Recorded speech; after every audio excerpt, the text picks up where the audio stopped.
I love my financial planning software that I use with clients in a collaborative fashion. We run projections in there, a lot of retirement projections, insurance planning projections, what if scenarios, tax planning projections, all sorts of scenario planning and projections galore. And in fact, you may even have access to a retirement projection tool through your work retirement plan provider, where you can input your desired retirement age, saving, investment return, etc., and how much you're going to spend, which is the focus of this video.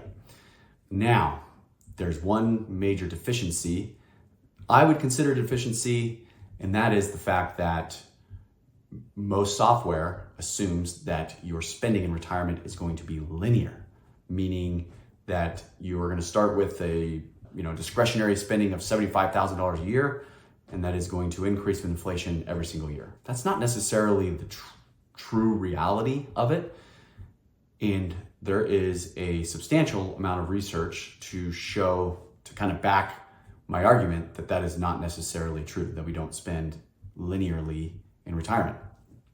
David Blanchett wrote a white paper, this is now 10 years ago, that was later publicized in the Journal for Financial Planning. And what he said, he did a substantial amount of research tracking retirement spending amongst many individuals and discovered that, in fact, spending is not linear.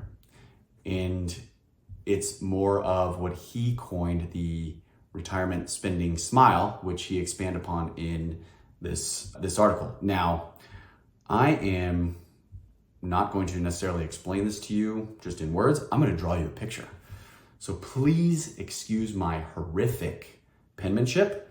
I'm not doing this video to be judged by my writing skills. I am using the tool to write and draw so you can visualize the concept. So what did he say? Basically, that we can expect spending to look more like this. That's pretty much, you get the idea. It's more of a smile. Now, at the beginning of your retirement, you have time, energy, health, hopefully, all those things. The things that everybody wants when they enter retirement. They want to travel.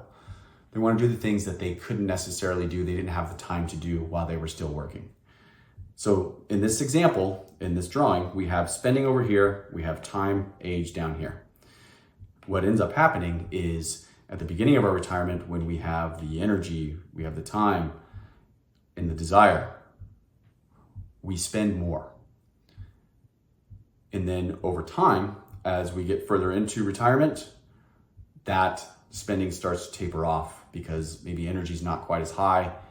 We've kind of lost interest in traveling, you name it, for any number of reasons, health.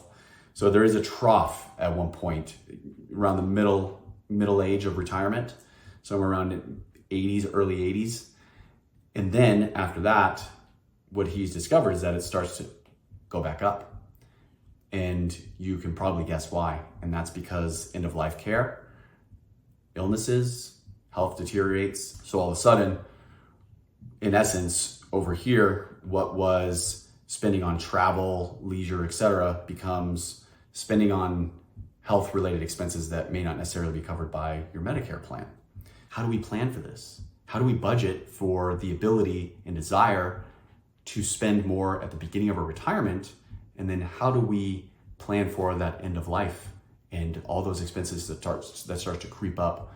Everybody needs to be considering their retirement planning and saving strategy. And then once they get there, their distribution strategy. So in future videos, I'm going to expand on whether it's the concept of the smile or just retirement planning in general.